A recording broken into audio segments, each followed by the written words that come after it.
Fora de Jogo apresenta 90+3, o teu videocast semanal. Os mágicos Coto, Quinto e Rabassa, soltinhos para mais uma emissão.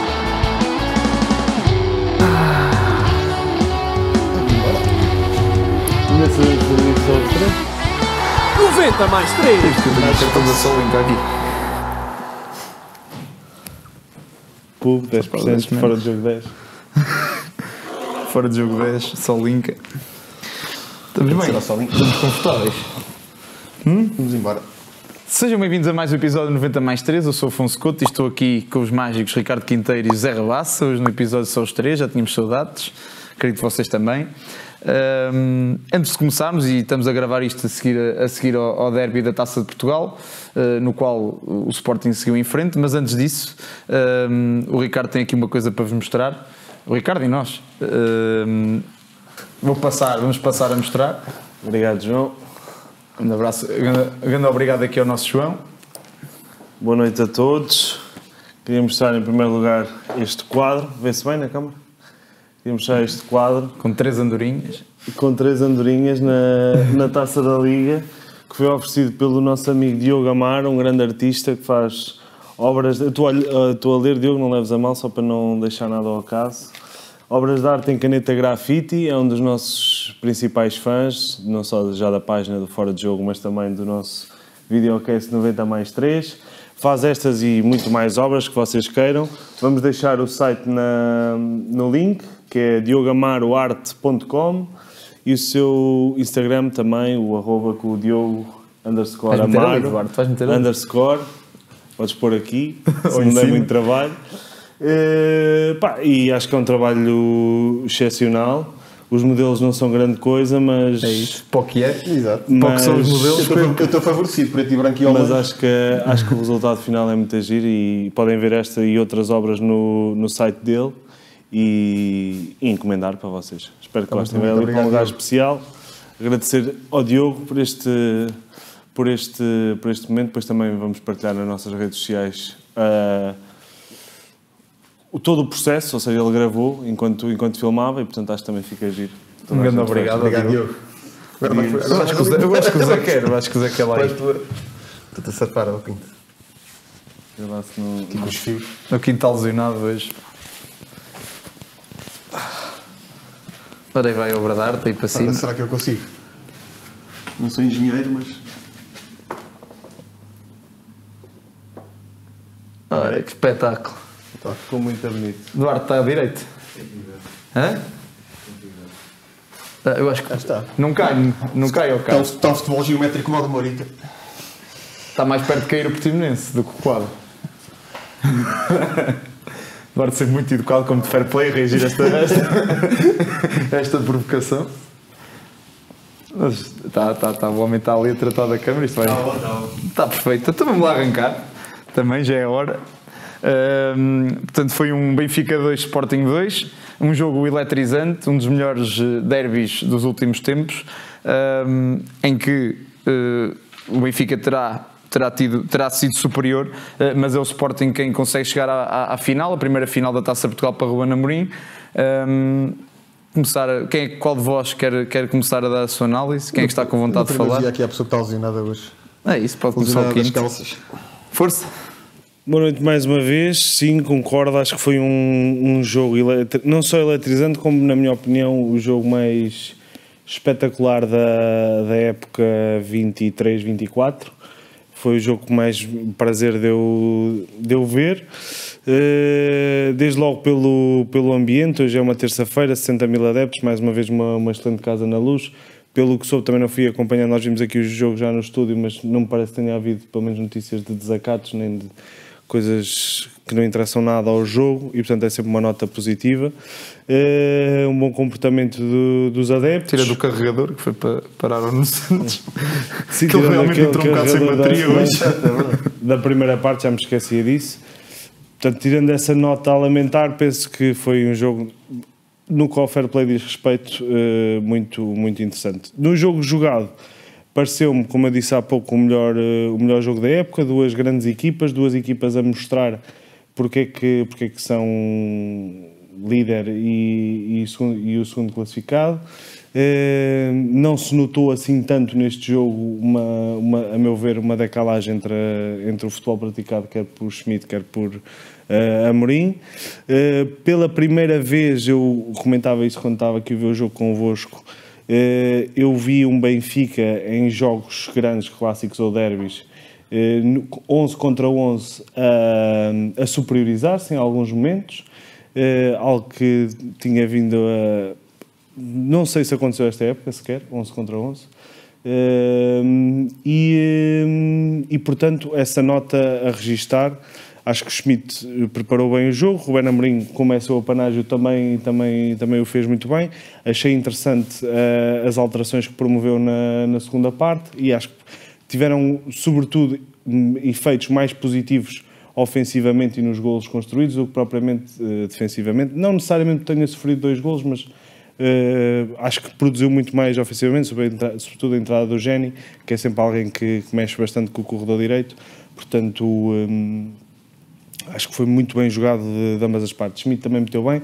Acho que finalmente percebeu, e acho que não é preciso nenhum curso para perceber isso, que a importância que é ter jogadores de origem na posição, ou seja, excetuando Washington, que por razões de que Morato não serve e também não é um lateral esquerdo de origem, Carreiras também ainda não convenceu, o Bernat regressou agora há pouco tempo aos treinos, portanto Washington continua forçosamente a ter que ser o lateral esquerdo, mas a importância de ter um Bá à direita, que é um lateral direito de origem, Florentino, que até aos 70, 75 minutos faz um jogo extraordinário, depois fica sem pilhas claramente e começa a fazer erros atrás de erros, mas até então, sem comprometer muito o Benfica, mas o que é certo é que até aos 75 minutos fez um jogo de excelência. A importância de ter, já disse aqui várias vezes, para mim a posição mais importante, ou que eu mais valorizo, é a do número 6, e eu gosto de 6 da forma como o Tino é, ou seja, ainda que não seja propriamente, às vezes digo a brincar que a bola é um bocadinho um mistério para o Florentino, a sair com ela, na recuperação é exímio e portanto...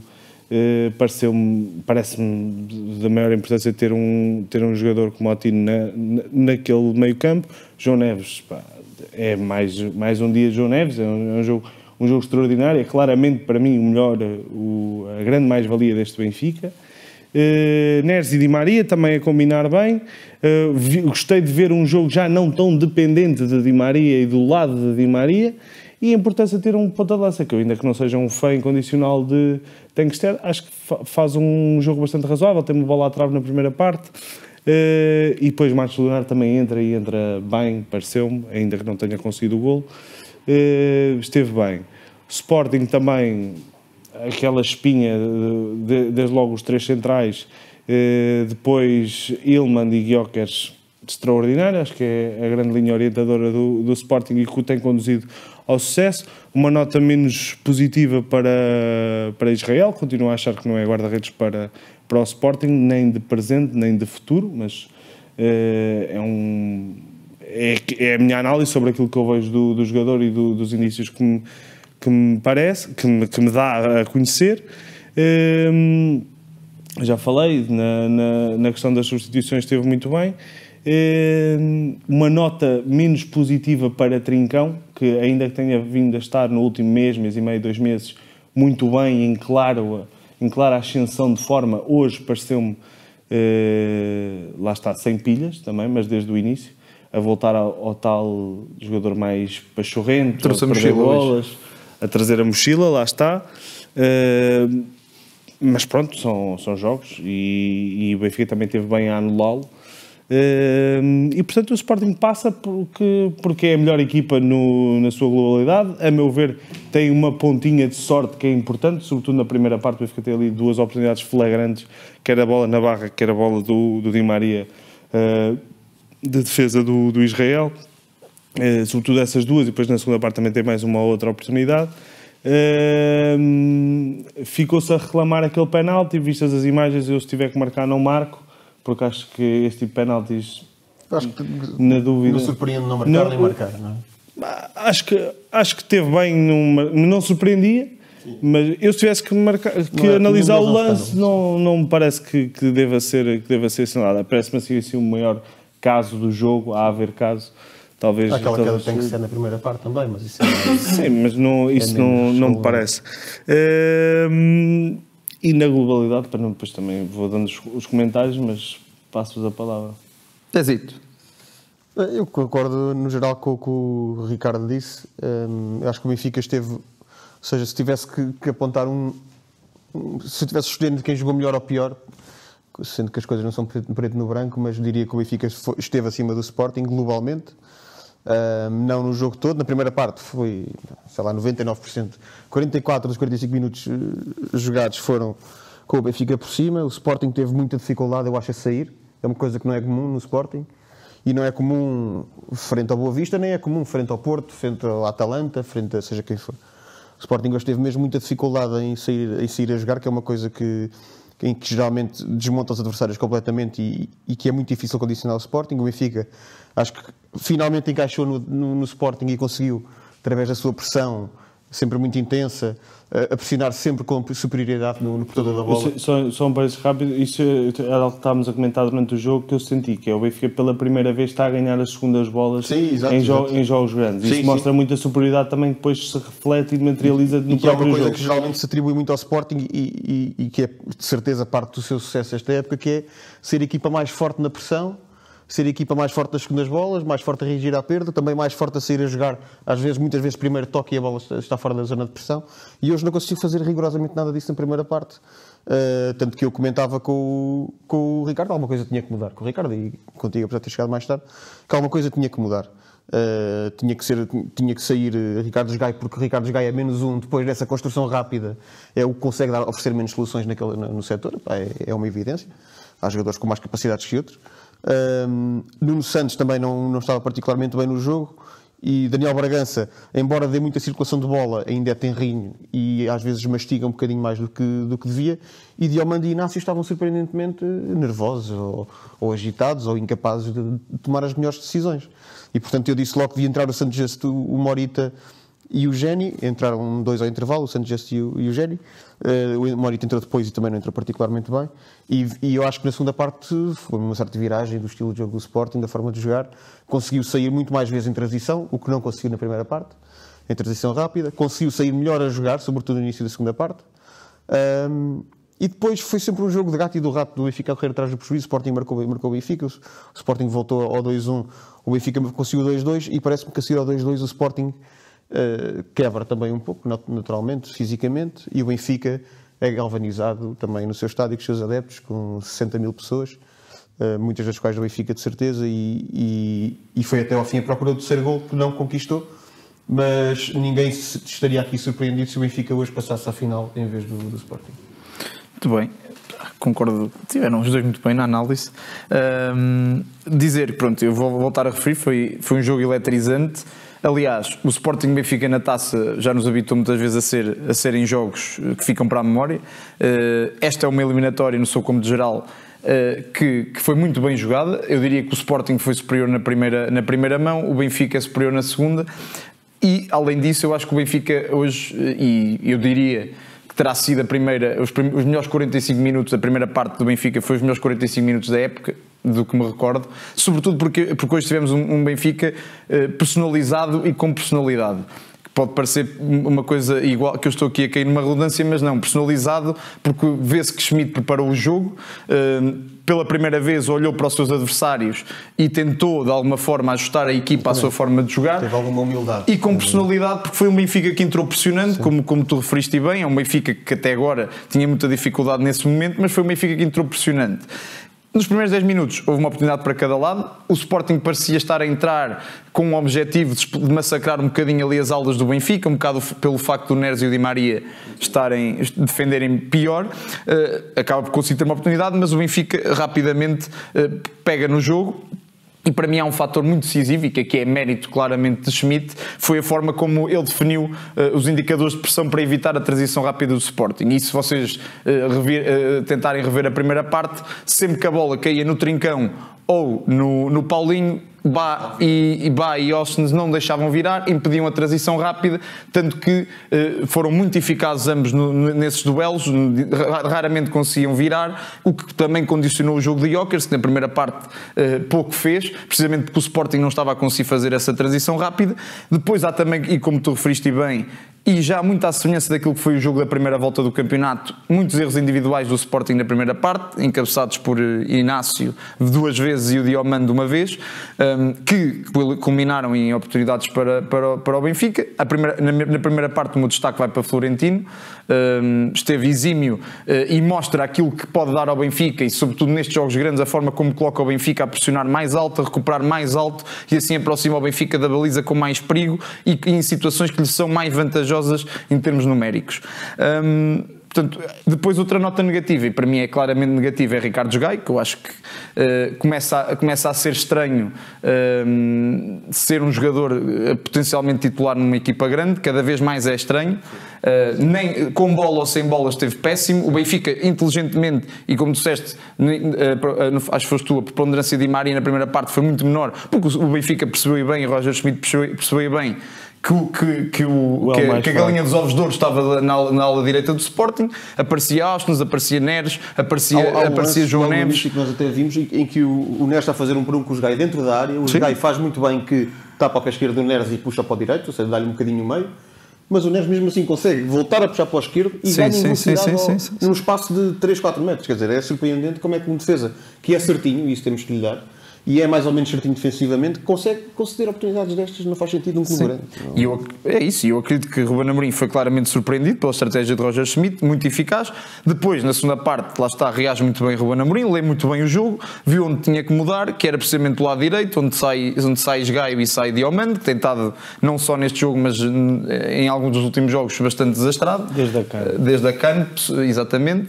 Depois coloca o Mateus Reis, eu acho também para dar alguma consistência defensiva. E uma nota que teve muito bem o Mateus Reis. Sim, na cobertura ao Di Maria. Acaba por conseguir, e bem, o Sporting conseguir a fazer uma transição rápida, que culmina no primeiro golo. Numa das primeiras jogadas em que Gyökeres é ele sim a assumir a receber a bola na transição rápida. Mas depois, aí o jogo foi completamente vibrante, ali há 3 golos de rajada. E curiosamente, com esta substituição do Sporting, o jogo do Benfica passou para o outro lado. Foi para o lado de Di Maria que o jogo do Benfica se fez. É de lá que surgem os 2 golos do Benfica. O segundo, em que Di Maria descobre completamente de costas para onde ele estava e mete um passe que surpreende a defensiva do Sporting. E depois o Sporting acho que vive muito no resto do jogo do que o Gyökeres pôde fazer. Como tu referiste bem, o Morita entra mal, não entra a dar controle de bola, não consegue dar aquele controle e aquela calma com bola que o Sporting precisava, mas a verdade é que nos últimos 15 minutos o Benfica também não conseguiu dar seguimento à tendência crescente que teve no jogo, em termos de oportunidades propriamente ditas. Teve a do Tiago Veio, o amigo Rui Tavares aqui no nosso quinto, desperdiçar ali uma oportunidade, mas pronto, acho que é isso. Foi uma eliminatória muito disputada, um Benfica tem melhor. Outra do Tino também, fora da área, tem uma defesa do Israel pelo Di Maria. Sim, e praticamente o Sporting só fez perigo pelo Gyökeres, que sozinho ia marcando um gol. Bola após, sim, e que várias vezes conseguiu conduzir a equipa para a frente de ataque. Não ficou perceptível na repetição, pelo menos o João Neves ficou no chão e não é propriamente o jogador mais fiteiro, não é nada fiteiro. Ou seja, potencialmente um lance que precederia de falta, mas o que é certo é que é estonteante a forma como o Gyökeres arranca. E mais uma vez aquilo que falámos na altura no episódio com o Pedro Bolsas em Otamendi. Mais uma vez. Sem muitos lances, eu contei 3, é comido. Sim, logo na primeira parte. Porque vai à queima. De forma imprudente. Sim. É um excesso de confiança que não se justifica, ainda para mais com o antecedente recente na primeira eliminatória. Acho que só para concluir, foram 2 eliminatórias diametralmente opostas. Na globalidade, se temos o somatório, o Sporting foi superior, porque o Sporting da primeira mão é muito superior ao Benfica ter sido. O Benfica hoje é superior, mas por uma diferença muito menor do que aquilo que havia sido.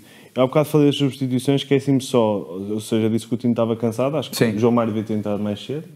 Acho que Tiago Oveia não trouxe rigorosamente nada. O João Mário devia entrar mais cedo? Acho que em razão da fadiga do Tino e da necessidade. A tua reação aqui foi. E da necessidade. Não, porque achava que estava a perder tempo só.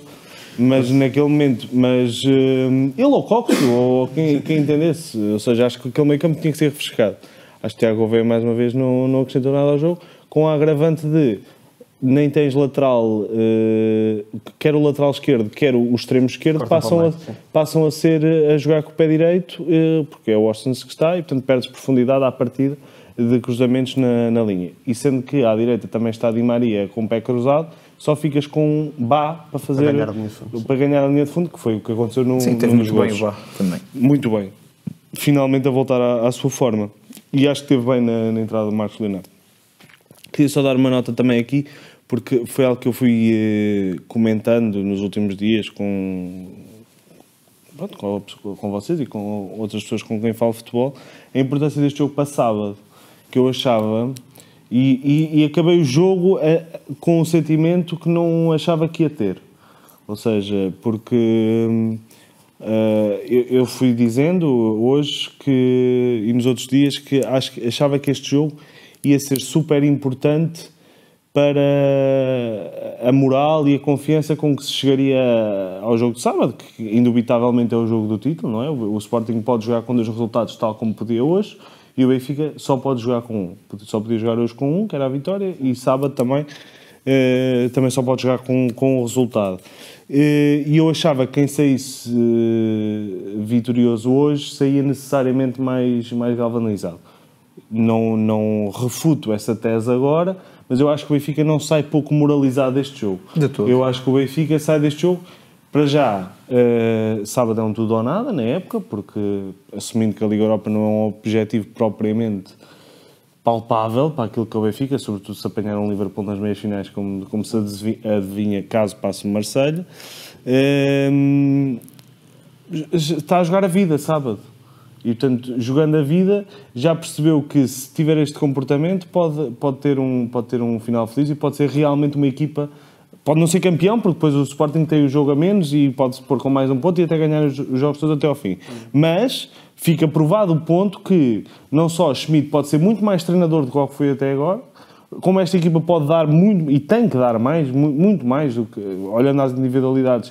O Sporting não é globalmente nada superior a todas as individualidades somadas. Sim, individualmente. Não é superior, ou não será necessariamente superior. E, portanto, acho que o Benfica só tem que sair, tem que fazer das fraquezas forças e fazer desta derrota, ou deste empate que resultou numa eliminação, numa grande força para sábado, dar uma resposta e poder lutar pelo título, porque se não ganhar acaba sábado e o Sporting, claro que não encomenda as faixas, mas será um passo de gigante para o título. E portanto estou expectante muito expectante para sábado. Foram 3 jogos, né, de Benfica Sporting este ano já. Esta época. Uma vitória para cada lado e um empate. Vai ser o quarto. Mas até agora 3 jogados. 3 jogos muito diferentes. Um primeiro em que o Sporting é claramente superior, depois tem aquela quebra por causa do Inácio e o Benfica milagrosamente lá consegue virar, que é um jogo daquele é 1 em 10 anos. É o Kelvin do Benfica, aquele jogo. Tem um banho de bola levado em Alvalade para a Taça de Portugal, que o Sporting só por medo cénico é que treme. Só por isso, porque nada o fazia prever. E hoje um jogo disputadíssimo com algum ascendente do Benfica, também vem força de estar atrás do prejuízo. Portanto, três jogos, 3 histórias muito diferentes e, portanto, virá a 4ª história. Eu queria só dizer que eu fui acusado aqui de ser agoirento, de ser sonso. Eu quero dizer que isto era o que eu mais ou menos... Eu não estou a dizer que eu vi exagos, mas isto era mais ou menos o que eu entendia que ia acontecer. Ou seja, estatisticamente, qual foi a última vez que o Benfica perdeu 3 derbys numa temporada? Mas isso não conta pouco. Eu ouvi toda a gente que eu conheço do Benfica e respeito essa opinião. Esta semana ia ser diabólica, o Benfica ia levar uma abada na Taça de Portugal agora, depois ia levar uma abada no sábado e depois estava arrumado a época. Mas acho que não... ou seja, ainda pode levar uma abada. Estatisticamente isso é inverosímil, porque o Benfica nunca perderia 3 derbys numa época. É muito improvável. Quanto muito empataria... Mas hoje é uma derrota. Sim, mas é uma derrota que ao Benfica sabe um bocadinho a vitória, porque conseguiu ser superior. Não. Na minha ideia, ou seja, os jogadores neste momento, o Benfica, estou a pensar, perdemos, isto estarão chateados, mas estou a pensar, mostramos que conseguimos ganhar, ou conseguimos disputar mas estas vitórias morais para um clube grande não valem... Mas valem quando daqui a 3 ou 4 dias tens outro jogo com a mesma equipe. Sim, mas é isso que estava a dizer, podem canalizar essa derrota, mas não deixa de ser uma derrota. Sim, mas quando toda a gente retirava esse favoritismo, tu mostras que podes ser favorito ou podes ser igualmente candidato. E bem... E portanto, eu acho que o campeonato está plenamente aberto, como já tinha vaticinado aqui nas últimas semanas. Acho que o Sporting tem um jogo em atraso, mas tem que ganhar esse jogo em atraso, o que não é garantido em Famalicão. Tem um jogo com o Benfica, que o Benfica vai muito moralizado. E o Sporting tem a obrigação de estar moralizado, porque vai jogar na casa frente aos seus adeptos. E o jogo do Famalicão torna-se muito mais fácil ou muito mais difícil consoante o jogo. Exatamente. O resultado claro. Eu acho, e foi o que eu disse também no último episódio que tivemos aqui os três. O Benfica, se ganha ao Sporting, entra numa lógica de bola de neve positiva. E o Sporting igual se ganha. Ou seja, eu confio, não perde. Eu confio, mesmo empatando, eu acho que fica tremido, acho que fica na corda bamba na mesma. Fica 50-50. Com uma jornada à vantagem. Sim, também porque o Sporting não ganha o jogo em atraso, tem um ponto de diferença. Bem, mas se o Sporting se ganhar e fica com 7 pontos, entra uma bola de neve positiva e tudo vai correr bem. E vai ficar igual. É assim,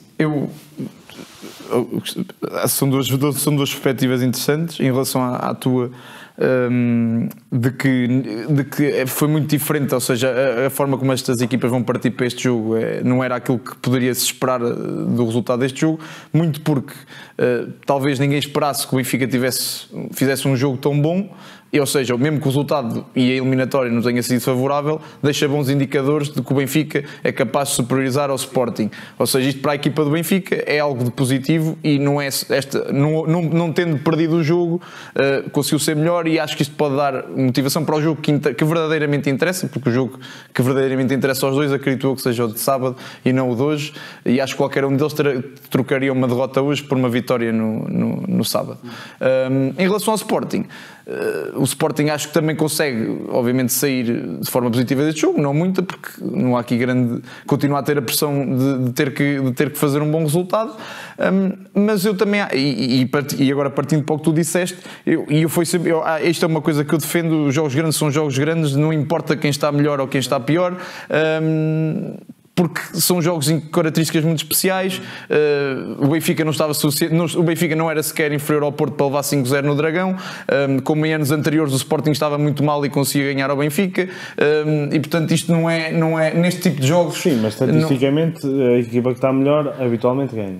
Sim, isto habitualmente ganha, mas eu acho que e aqui estamos a falar de uma diferença de um ponto em que o Benfica está... Eu lembro-me que o Sporting de Paulo Sérgio foi a primeira equipa a fazer o Porto de Vilas Boas perder pontos.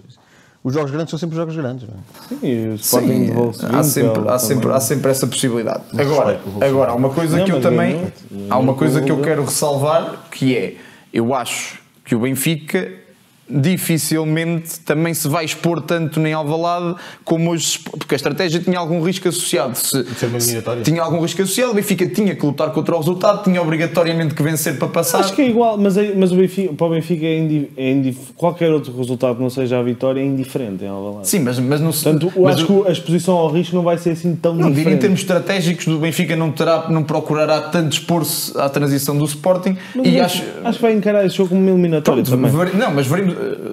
Claro que vai encarar como eliminatório. Eu estou a dizer, é a forma de jogar e a forma de entrar em campo e a forma de entrar em jogo, como hoje fez.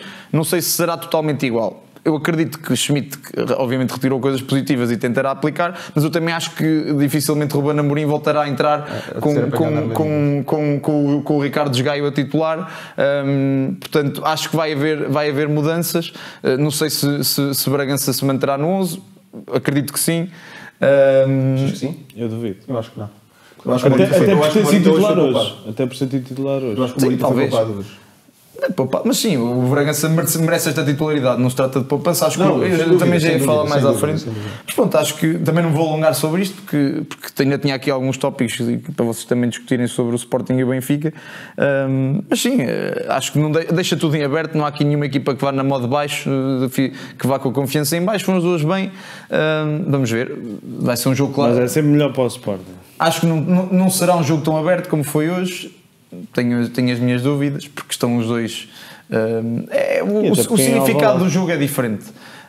O significado do jogo é diferente e não sei se as equipas vão expor. Hoje foi um jogo muito vertiginoso, tudo transições rápidas. E acho que isso prejudica o jogo do Sporting também, porque isso favorece muito mais o Benfica, que em ataque organizado não é uma equipa, pelo menos este ano, não está tão, com as dinâmicas tão bem assentes, não está tão forte, mas é muito forte em transições porque tem jogadores para isso. Tem o Di Maria, que é dos melhores jogadores a lançar a bola nas costas da defesa, tem o Neres, que é muito rápido, tem o Tenkstedt, que é muito lutador e também é rápido. O próprio João Neves. O João Neves é muito forte. O penúltimo passo. Exatamente, é muito forte também na transição rápida a pôr a bola na frente. E o Sporting, às vezes, custa um bocadinho andar sempre trás e frente. E porque o Sporting também sobe com muita gente. E geralmente fica só com o médio e os três centrais expostos à transição. Não, mas e ele vem a meter o Tenkstedt, ou seja, justamente. Eu critico muito a gestão de pontas de lança dele, mas pá, no jogo, neste tipo de jogo o Tenkstedt é muito superior a qualquer um dos outros pontas de lança no que diz respeito à exploração da profundidade, e é muito bom ter Rafa, ter Tenkstedt, ter Neres a explorar as costas, que foi o que aconteceu e criou muitas dificuldades. Eu só queria destacar, só que eu acho que tenho que falar do Florentino hoje, e pedia só ali à minha Aninhas para colocar aqui uma estatística que o Goal Point lançou, mas eu vou começar a introduzir, que é algo que já foi falado por nós, já foi falado por nós muitas vezes esta época, que o Florentino basicamente viveu este ano um filme que já tinha vivido em 19-20, em que depois de ser campeão e de ser um elemento fundamental para ser campeão, chega a uma segunda época que seria de continuidade e acaba por ser relegado. Mas ao contrário, porque em 19-20 ele começa a titular e depois acaba... Sim, e aqui, segunda metade da época, banco. Aqui foi ao contrário. Aqui foi intermitente. Aqui jogou 3, 4 jogos, sentou muito tempo e agora voltou. Pronto. E de qualquer forma, o Florentino é essencial nesta equipa. Já falámos aqui, não vou estender muito, mas o Florentino é essencial no momento defensivo do Benfica. Hoje ficou mostrado isso mais uma vez. Porquê? Não só pela sua capacidade de desarme, mas pela sua capacidade de desarme alto. Ele galga metros, consegue facilitar a equipa a recuperar a bola mais alto, muitas vezes em contrapé do adversário, e isso é essencial, sobretudo numa equipa do Benfica que este ano não tem elementos de equilíbrio na frente de ataque, como tinha a Orsens e como tinha João Mário na época passada. Portanto, e aqui está esta estatística que agora me refiro: o Benfica é a equipa da Liga com mais dribles consentidos, 251, e uma nota interessante é que, se remetermos só ao último terço, o Benfica é a quarta com menos dribles consentidos, ou seja, a importância de ter um jogador que consegue recuperar a bola mais alto no terreno é essencial. E a outra curiosidade é que em 19-20, época em que Florentino é relegado para o banco, o Benfica era também a equipa com mais dribles consentidos na Liga Portuguesa. Sim, mas força, podes... Eu tinha aqui esse dado para trazer. Ana, se puderes só subir para a coisa de cima. O Benfica é a equipa com mais dribles consentidos, o que significa que é uma equipa que muitas vezes é completamente ineficaz na pressão que vai fazer ao adversário. Exato. E foi isso que aconteceu na primeira mão com o Sporting, e era isso que se augurava que iria acontecer hoje e que não aconteceu. Mas veja-se bem, as três equipas que estão em primeiro lugar ali, o Rio Ave e o Portimonense são equipas que sofrem mais a nível defensivo, não vou por ali, mas o Aroca e o Estoril são equipas que até têm um futebol que se diz positivo, e o Aroca está muito bem classificado, mas são equipas com uma vertigem enorme, ou seja, equipas que apostam tudo na frente, que metem muita gente na frente, às vezes com pouca ordem, e com pouco planeamento e com pouca cabeça. Eu acho que o Benfica sofre muito desse mal, acho que é um dos maus do Benfica. Tem Neres, tem Di Maria, que criam muito, e daí eu trazer a estatística que vou trazer a seguir. Mas depois os mesmos Di Maria, Neres, Rafa são jogadores muito ineficazes na pressão, e o Benfica sofre muito com isso. Sim, mas é curioso ver essa similitude com a época 19-20, que foi precisamente uma época em que, e é muito curioso que este ano o Florentino perde claramente a titularidade porque houve um pedido expresso de Schmidt por ter Cockchu, e Rafa, a posição de Rafa era inquestionável, e portanto obviamente que o preterido foi Florentino. Precisamente na época 19-20 quem vem é Weigl, outro grande investimento do Benfica, em janeiro, e Florentino volta a ser preterido, e o Benfica perde este tipo de jogador, e perdeu o jogador também que pode ter condicionado ali um bocadinho a sua evolução com os anos de interregno que teve para conseguir voltar a impor-se no Benfica. Também em 19-20 depois é uma altura em que o Laje tem só à parte, teve além de ter que pôr o Weigl, que tinha custado 20 milhões e ter que jogar em partido de janeiro, começa a usar o Tarab de uma forma existente, e o Tarab tem ainda numa posição no meio campo, e o meio campo recuado, ou seja, era um 6, o Weigl jogavam quase os dois em linha. o Tarapto pela esquerda e o Weigl mais à direita. Era inexistente. E na altura isso também contribuiu bastante para o desaparecimento da equipa do Florentino, e mal, porque o Florentino tinha umas estatísticas fantásticas. E ainda tem. De vitórias. Não, mas dos jogadores da Europa com mais golos, correlação com presença em campo. vitórias. Sim, desde que tem a presença em campo. Eu queria só trazer aqui Mas outra também já há estatística. outro podcast que dá especial enfoque a isso. Queria trazer aqui uma outra estatística que depois posso pôr também a imagem, também é da Goal Point. Que o Benfica é a equipa que mais criou ocasiões flagrantes esta época, criou 100 até agora, ligeiramente à frente do Sporting, tem 88. E também é relevante assinalar que o Porto está em quarto, atrás do Braga, e a muita distância do Braga. O Porto está com 65 ocasiões flagrantes criadas, o Braga com 83. O Benfica com 100. Portanto, também é um bocadinho essa a imagem do Benfica, ou seja, consente muito a nível defensivo, mas também cria muito a nível ofensivo, e daí o que se tem dito, não joga bem, mas ganha jogos, porque tem individualidades que, no meio destas 100 ocasiões, uma outra há de entrar na baliza, e o Porto, exatamente no lado oposto, cria muito pouco, por vezes também é ineficaz, e está muito atrás do Braga nesta estatística. Eu também não percebi muito bem essa estatística, por acaso, porque o Sporting tem 80 golos no campeonato, tem 88 cada vez. Não percebi bem o critério disso, mas sim. Mas também vi essa. Vamos ao Porto? É isso, vamos ao Porto. Pronto, um Porto que perde no Estoril e coloca-se numa posição complicada, não só porque perde a luta pelo campeonato, como se expõe à perseguição de Braga e Vitória. Sobretudo por aquilo que acontece durante o jogo, em que coloca 5 jogadores indisponíveis para os dois confrontos, portanto com o Vitória, 3 indisponíveis para o jogo da Taça e 2 para o jogo do campeonato. São 2 seguidos, não é? Agora. Sim, são 2 seguidos. Portanto, não só condicionou não só o próprio jogo é mau, como pode ter condicionado também aqui um bocado esta semana difícil que o Porto também vai ter. Não sei se algum de vós quer assumir aqui o primeiro comentário. Podem começar vocês.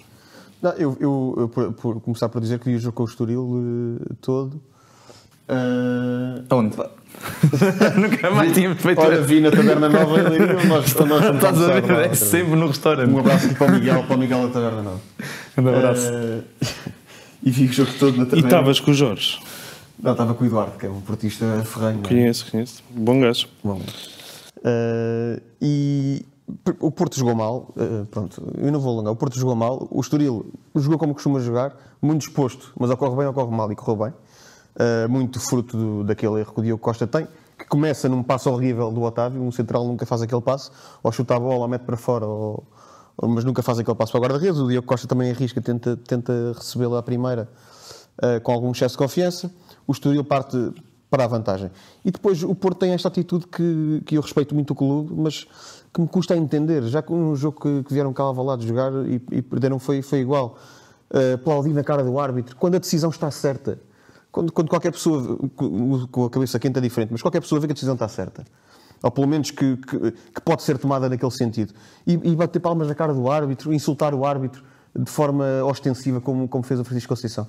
Não faz sentido, isso já não tem lugar no futebol. O caso judicial do Sérgio Conceição não vou comentar. A entrevista do Pinto da Costa, ainda quero menos comentar. Não queres? É epítome da decadência. É epítome da decadência. Está bem. Não vou descrever a decadência. É isso, é assim, jogo Porto-Estoril. Eu acho que eu já falei, eu já devo ter dito isto aqui, pelo menos 4 vezes. 4 vezes, que é, o Porto este ano viveu de uma dualidade que se traduziu na época que está a ser feita, que é, ou temos um Porto que não consegue criar sem criatividade, se não consegue criar oportunidades, não consegue desbloquear blocos baixos, e temos o Porto que completamente displicente na hora de finalizar. E a versão que tivemos no jogo Estoril foi esta segunda. O Porto na primeira parte teve mais que oportunidades para ganhar o jogo, para ter um jogo tranquilo. Não foi, aliás, acho que dos 3 jogos que perdeu com o Estoril, há de ter sido o pior que o Estoril fez, ou seja, o que foi mais fácil para o Porto. O Porto complicou o jogo e depois é uma equipa que está completamente nervosa, fruto, e eu acho que aqui, e já tínhamos falámos disto aqui em janeiro, acho que até foi no episódio que foi no Rei do Bacalhau, um grande abraço para ele, no episódio do Rei do Bacalhau, que o Porto, como é que o Porto iria, e se Sérgio Conceição iria conseguir escudar o balneário de tudo aquilo que são o ruído à volta das eleições. Isto esta equipa parece uma equipa que está E agora um bocadinho próprio, não é? Sim, está um bocadinho ao sabor disto, de toda a instabilidade que o Porto tem neste momento em termos internos. E depois é isso, ou seja, eu não vou estar aqui a discutir se foi penalti ou não, e independentemente disso... Eu não estava a falar de penalti, estava a falar da agressão, da chapada do Francisco Conceição. Não, é isso. É o que eu estou a dizer. Independentemente dos jogadores ficarem revoltados por acharem que o penalti foi mal revetido, nada justifica aquilo que sucedeu nos últimos 15 minutos. O Porto tinha mais que tempo para conseguir dar a volta ao jogo, marcar um golo, e não foi isso que se viu. Foi um Porto nervoso, foi um Porto que cometeu bater palmas ao árbitro, como tu disseste. Isso são coisas absolutamente lamentáveis. E sem sanção, isso é que me espanta. Quer dizer, como é que 3 jogadores, eu contei 3, estão a bater palmas na cara do árbitro, o Pepe a rir-se e a pedir ao Evanilson para bater as palmas mais alto, e o árbitro está ali impávido e sereno como se fosse normal. Tem que ser administrado. E tens pior, tens aqueles lances no final a empurrarem o árbitro e isso não aparece no relatório sequer. Sim, ou seja... E eu só queria puxar aqui um bocado a cassete atrás, porque, ou seja, temos um Porto que está completamente arredado da luta, aquilo que eu quero dizer é que mais uma vez vimos um Porto, nós não falámos sobre isto, a eliminatória do Arsenal, foi mais ou menos um Porto que contra equipas pequenas, blocos baixos, tem muitas dificuldades, e que depois em jogos grandes, e quem diz o Arsenal diz o clássico, consegue superiorizar-se, muito por mérito de Conceição. Mostra bem, por um lado, a competência de Sérgio Conceição na análise deste tipo de jogos. Veja-se como o Arsenal conseguiu condicionar as transições rápidas, anulou Odegaard, anulou Saka. O Saka foi completamente metido num bolso. E depois, por outro lado, nota precisamente esta dificuldade do Porto de jogar contra blocos baixos. E eu agora lanço-vos uma questão, até pode ser para ti que ainda não falaste do Porto, que se estará o Porto de Conceição a chegar a um fim de ciclo, não por aquilo que é esta época, até porque eu acho que o Porto nos habituou mal. O Porto habituou mal aquilo que é, nos últimos 20 anos, é uma equipa que, se não ganhou o título, esteve sempre, ou praticamente sempre, na luta até ao fim pelos campeonatos, e portanto não acho que seja por aqui. Acho que é precisamente por tudo o que está à volta do clube, por um clube que a gestão financeira dá cada vez piores plantéis a Sérgio Conceição, que está fora da Champions, que, se repararem no plantel, à exceção de Diogo Costa, não há nenhum jogador avaliado ou que possa sair por mais de 50 milhões de euros, ao contrário do Benfica e do Sporting, que vendendo 2 fazem 150 milhões a estalar um dedo. Portanto, estas condições serão suficientes ou serão aliciantes para que Sérgio Conceição saia pelo próprio pé? Se há um fim de ciclo, diz-me tu. Acho que eu respondo com aquilo que, pegando também, se nem o Presidente Jorge Nunes Pinto da Costa ontem, a pergunta não foi exatamente essa, mas vai ao encontro, porque ele pergunta-lhe, o jornalista pergunta se ele vai continuar ou se há um pacto para caso exista caso ele vença o Presidente ganha as eleições, se ele fica, e ele diz não responde. Portanto, quem sou eu para dizer? Agora, aquilo que eu acho, a minha convicção, é que... vai abdicar a mãe. Não, relativamente ao Sérgio, a minha convicção é isto... É-me difícil fazer uma análise sobre este Porto. É mesmo difícil, porque eu acho que é um Porto, como vocês estão a dizer, decadente, como eu já disse aqui, em crise, que tem lives do grande Porto. Exemplos disso é o jogo com o Arsenal, é um jogo fantástico, uma eliminatória fantástica do Porto. É um 5-0 ao Benfica, completamente sem espinhas, podiam ter sido mais. E depois são estas exibições miseráveis por parte do Porto. Portanto, é-me difícil... eu não posso estar a dizer numa semana que o Sérgio Conceição é o treinador que prepara melhor os jogos em Portugal e depois está a dizer que o Sérgio Conceição tem os dias contados no Porto. É-me difícil dizer isso. Ainda que, por mais incoerente que possa parecer à primeira vista, pode ter algum racional por trás também. Portanto, é-me difícil, pelo menos para já, responder a essa questão. Relativamente ao Porto, partindo do caso particular do Estoril para aquilo que é o momento atual dos Dragões. Relativamente ao... acho que aquele, infelizmente, é mais um jogo costumo dizer, mas é mais um jogo à Futebol Clube do Porto quando perde, porque é colocar todos os holofotes numa situação que é uma tempestade no copo d'água, porque é uma coisa mínima que... O que está em discussão aqui é o quê? É o alegado penalti sobre o Francisco Conceição na área, não é? Epá, que eu acho que não há... pelo menos os artigos de opinião que folhei hoje, não é um penalti, ou ontem não é um penalti unânime. Não é um escândalo mundial aquilo não ter sido assinalado. Acho que não me cabe a mim estar a dizer se é penalti ou não é. Acho perfeitamente aceitável que fosse marcado. Tal como hoje o do Rafa, se quiser, está um bocado ela por ela. Mas também não me choca ao contrário. E fazer-se disso uma bandeira para tudo o resto e escamotear tudo o que está à volta. O árbitro era António Nobre, não era? Sim. O árbitro está a Leiria. O Zé Leiria. O Francisco Conceição ofende gravemente a mãe do António Nobre, olhos nos olhos. Olhos nos olhos, repetidamente. Não, mas é mais a forma agressiva. Que às vezes soltar um desses acontece. E depois não devia, sim, ou aquelas coisas do estás a brincar com isto, ou és artista, ou não sei como já se foi. Ou és uma vergonha. Pá, isso faz olhos nos olhos, repetidamente, a correr para ele. Sim, sim. E não é expulso. E não é expulso. Sim, sim. O penalti, para todos os efeitos, o árbitro marca, depois é que reverte. Portanto, também não me parece que tivesse condicionado a esse ponto. O comportamento dos jogadores, como eu disse há pouco, no fim do jogo, é empurrarem o árbitro. E isso não aparece no relatório. Isso é gravíssimo não aparecer no relatório. Pelo menos a informação que estava a ser partilhada. Eu não tenho acesso aos relatórios, mas aquilo que foi dito... O Vendel não é expulso. O Vendel não é. O PP é. E vai contra o árbitro.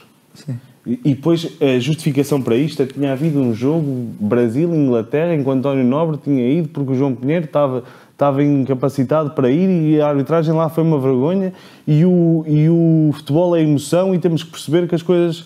Isto é a justificação do líder máximo do Futebol Clube do Porto. É que o futebol é emoção. E, portanto, podemos ir contra árbitros. Portanto, acho que por aqui diz muito como é que isto está a ser pautado. Acho que o Porto está claramente num déficit de finalização, se quisermos até desde o jogo do Benfica.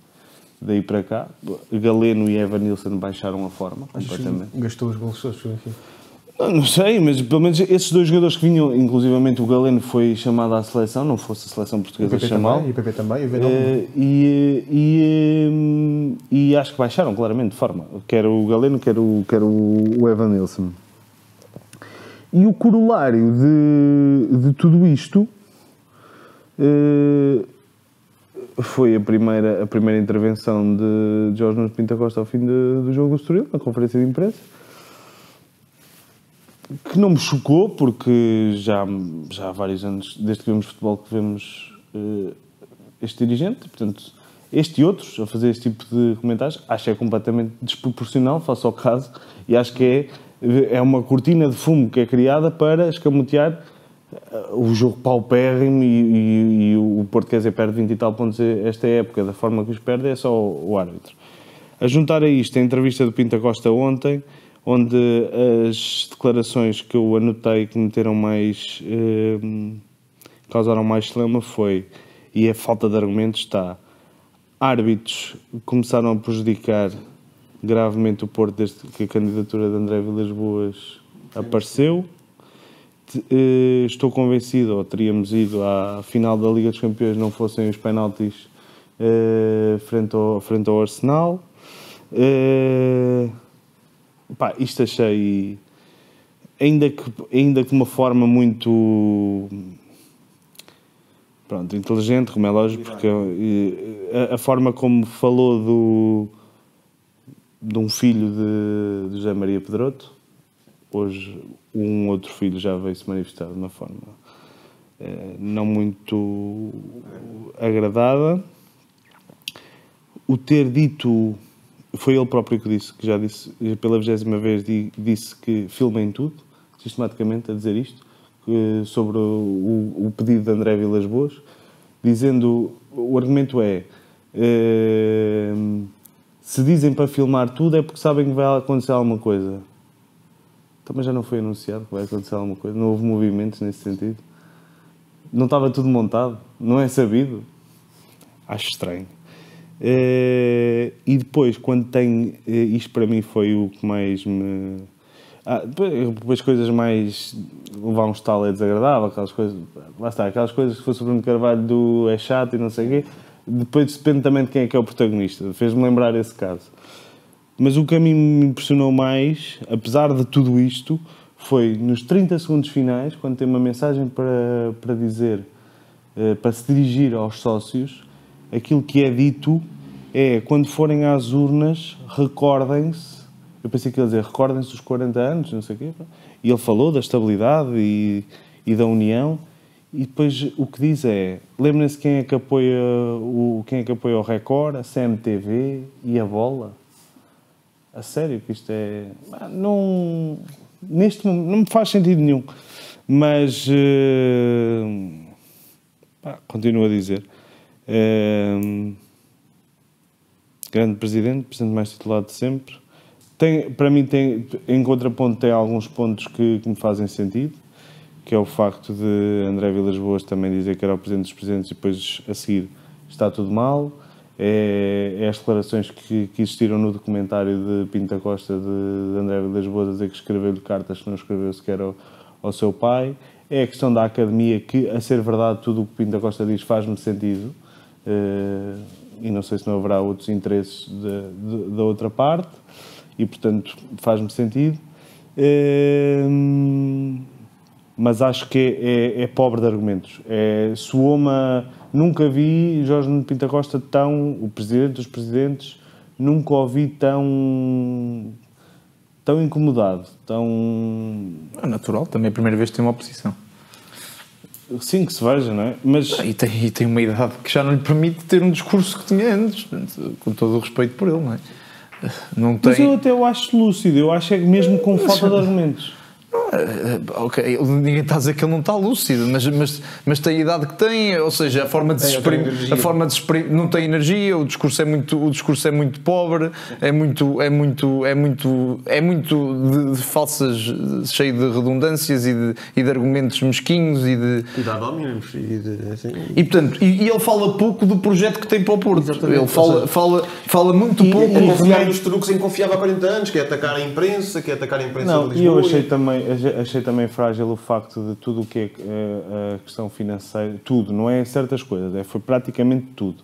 Ele remete para sexta-feira, onde o diretor financeiro, o João Rafael Collor, o acolhente sede, o Fernando Gomes, portanto, remeter tudo achei estranho, achei-o com falta de argumentos, ok, posso ter uma pessoa mais habilitada, mas eu também sei falar sobre isto. Sim. E não me pareceu que soubesse. É isso, mas eu já tinha dito isto aqui antes, ou seja, nada apaga a história que ele tem, mas não, os portistas deverão ter em conta quando forem às urnas é que o passado é uma coisa e o presente é outra. E o futuro é outra. E neste momento falta, para já, eu acho que, ou seja, muitas das medidas que ali estão são reacionárias ao facto de ter uma oposição, ou seja, dizer que vai haver e falou do surf, e falou do futebol feminino, e portanto, são coisas que vêm porque há um candidato que finalmente quer dar ao Porto aquilo que o Porto há muito precisava, não é de agora, já é com muitos anos de desvantagem para os rivais. É a questão da academia, que acho que não há legitimidade perante uma eleição que se prevê renhida, ele querer fechar a toda a força uma academia e fechar tudo o que seja contratos e etc. antes de ser submetido a eleições, e quando há um possível segundo projeto a ser apresentado pelo outro candidato, portanto não tem o mínimo sentido. E é isso, os argumentos, e já tinha dito isto antes aqui, ou seja, os argumentos dele Ele durante anos resultou o populismo, resultou a questão do centralismo e do Sul e resultou porque o Porto tinha resultados e porque o Porto estava bem financeiramente. Era a melhor equipa em termos desportivos e financeiros, era de longe a melhor equipa. E porque havia de facto nos anos 80 uma concentração. Sim, quem diz 80, 90, sim, e quem diz 80, 90, 2000, até há 10 anos atrás isto fazia tudo sentido, porque o Porto estava unido, o Porto era mais forte que os outros, em campo e fora dele, e agora o Porto, apesar, e isto há que reconhecer, o Porto desportivamente, ainda que eu acho que Sérgio Conceição é o grande responsável, não está mal, está muito bem, ou seja, está a fazer, tem títulos, tem bastantes títulos. Agora, o outro lado financeiro é desastroso, o projeto futuro é desastroso e os argumentos dele são sempre de atacar o adversário em coisas pessoais, atacar apoiantes do adversário e chamar o Luís André. Quer dizer, isso é reduzir, é tentar reduzi-lo. E depois, essa, como tu referiste bem, a equipa está mal e a culpa nunca é da equipa, a culpa não há, a questão nunca se põe que o Porto tem estado aquém daquilo que se espera e também tem estado aquém porque a gestão financeira e desportiva também não tem sido a melhor e é isto que falta ao discurso de Pinto da Costa, era isso que era preciso para que essas eleições fossem discutidas a sério, era ambos dois candidatos com dois projetos bem sólidos, com um Porto que precisa de recuperar financeiramente para que se consiga novamente estabelecer desportivamente e isso não está a acontecer e pronto, e é pena porque são eleições muito importantes para o Porto e que não estão a ser dialogadas da melhor forma. Mas pronto, eu queria só, antes de passarmos às rúbricas, tinha aqui duas notas. Uma delas era para o vídeo-árbitro, que, dá-me só um segundinho para eu dar um contexto. Portanto, agora temos imagens temos o árbitro a comunicar a decisão após ir ao VAR, mas eu acho que isto saiu completamente furado. Vou passar a mostrar o que é que ele disse. Portanto, há uma situação de penalti, ele vai ao VAR e não há penalti. O que é que ele... Vamos ver o que é que o árbitro comunica. Após revisão, o defensor 22 não comete infração. Decisão final, cancelar o penalti e recomeçar o jogo com bola ao solo. Pronto. Isto aqui é exemplo claro da inutilidade desta medida, porque isto parece tirado daquele sketch do dicionário de Manuel Machadez. Ele teve aqui com este palavreado todo com uma coisa que faz com este gesto. Isto foi o que ele disse. Isto é uma medida para ter impacto, é ele explicar o que é que aconteceu. Olha, eu não assinalei porque o contacto não foi suficiente, ou num caso de uma mão, olha, foi mão, mas isto não aconteceu. Isto é que torna a medida para... Olha, não cometeu infração, não é penalti. Olha, boa, parabéns. Sim, senhora. Só para fazer a coletividade, não é? É isso. Sim, percebo. Na generalidade dos casos é muito fácil com um gesto e toda a gente percebe o que é que aconteceu. Mas acho que a sensibilidade para quem está no estádio, desde logo, é muito diferente para quem está a ver na televisão, porque não viu as repetições e pode estar até meio à toa com o que é que está a acontecer e às vezes até pela demora do VAR, a ver este esclarecimento. É importante explicar o contexto. Não, mas as pessoas sabem que está a haver um penalti em discussão. Agora, por exemplo, eu lembro agora no jogo, foi com o Chaves, o Benfica, a repetição do segundo penalti. Houve uma repetição porque o jogador 27 entrou dentro da área. E se calhar não é assim tão perceptível no estádio. Não, mas e por isso mesmo até explicar. E portanto, aí o árbitro disse: o jogador tal estava presente dentro da grande área, portanto, penalti assinalado novamente. Não, sim, mas, ou seja, ok, essa é linear. Esta aqui não é linear. Aqui, há uma mão. O defesa que mete falta é penalti. Não, o defesa promove um contacto que não é suficiente. Ele não disse nada, porque ele só fazia isto, olha, e isto diz exatamente aquilo que ele disse. Não concordo. Portanto, ele tem a que dizer, há casos que são lineares, pronto, ok, ele foi só ver se não está na linha, está bem, ele não pode dizer mais nada, olha, foi dentro da linha, é penalti, ok, também não há mais nada a explicar neste lance, mas há lances de mão, há lances como este do Porto, em que há um jogador que vai contra o outro, e agora, o árbitro tinha a dizer, não considerei que este contacto, o jogador foi contra X, foi contra o jogador Y, e portanto eu não considerei contacto para penalti. estar aí no dia a seguir ver as capas da bola só do Sim, sexo. além de que isto ser pedagógico também protege os árbitros de certa forma, ou seja, é pedagógico para os adeptos começarem a perceber porque é que as decisões estão tomadas e protege os árbitros, olha, estou aqui, foi isto que eu vi, foi isto que eu achei, pronto. Não vi ninguém. E, claro, e isto aqui, ou seja, esta medida tem tudo para ser boa, assim, pá, É experimental também. Manuel Estamos numa Machadez, fase- pronto. estamos Sim, numa- Devemos evoluir e temos que sim, evoluir. fica aqui a dica para a Liga que está aqui, temos aqui as bolas deles Vamos- Eu antes só assinalar também que Artur Cabral, Assinala. nem com 2 penaltis, conseguiu, mas eu cometeu uma proeza aqui por acaso acho interessante. Conseguiu marcar os 2 penaltis de forma exatamente igual, Sim, sim. com a mesma falta de interesse em A marcar mesma os gols. licença. Sim, sim. Portanto, aqui umas palmas para o Artur Cabral, eu não conseguiria fazer aqui. Sim, e antes de passarmos, E acentuando aquilo que já tem sido a tónica desde o início deste Ficou muito perto de podcast. fazer o seu nobre 6º gol na Liga este ano, até esta época, acho que isto agora faltava. é em modo cruzeiro até ao fim, mas eu quero. Foi dia das mentiras e eu não queria deixar de passar sem contar aqui uma história de um grande mentiroso. Podes pôr em modo grande até para nós vermos. Que fala aqui do senhor Gregory Axel Rod, portanto, que é um jogador francês que sempre foi apaixonado por futebol. O problema é que ele não jogava nada. Tanto é que ele era tão mau que aos 10 anos de idade o pai proibiu de continuar a jogar a bola porque ele chegava à casa sempre envergonhado e chateado pelos maus jogos que fez. Pá, o rapaz não quis desistir e o que é que ele fez aos 18 anos? Decidiu criar um site pessoal, que está aqui, o site dele, no qual se colocava como jogador da equipa B do PSG, inclusive conseguiu infiltrar-se no estádio e tirar uma foto com a camisola do clube francês, conseguiu ainda fazer montagens com recortes de jornais referentes a jogos do PSG, onde substituiu o nome de jogadores como a Anelka pelo seu nome, e ainda relatos de olheiros de clubes como o Arsenal. Pronto, ele ainda era estudante, neste momento, 18 anos, não jogava a bola, trabalhava part-time no McDonald's, mas a armadilha estava preparada. E acabou de alguma forma por resultar, porque foi chamado por 3 clubes ingleses para treinar a experiência, no Norwich, no Bournemouth e no Swindon. Inclusive no Swindon ele jogou tão mal que a malta até estava a rir dele. Mas pronto, o gajo não desistiu e ainda ganhou a oportunidade 4 anos mais tarde, em 2007, portanto isto foi em 2003, em 2007 o Swindon volta a chamá-lo. E aí ele marca 2 golos, eu pedi que voltasse atrás, porque ele marca 2 golos pelo Swindon e dá uma entrevista para a ESPN. Coisa que ele aproveitou, que eu lhe que nem o fico, que ele meteu isto no CV.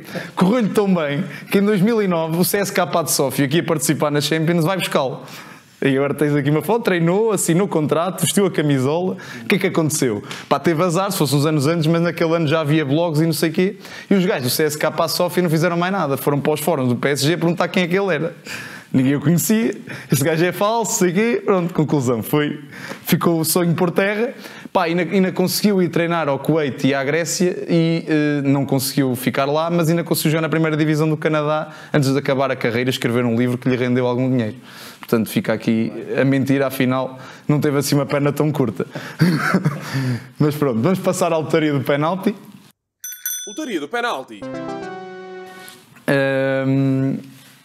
Pronto, nesta lotaria do penalti, antes de mais agradecer à Licor 35 por nos apadrinhar esta rúbrica e nos patrocinar até o nosso podcast. Hoje decidimos trazer aqui, como estamos numa semana de 2 derbys entre Sporting e Benfica, decidimos fazer aqui um 11 combinado, cada um trazer um 11 combinado entre Sporting e Benfica. Vamos lá ver como é que ficou aqui.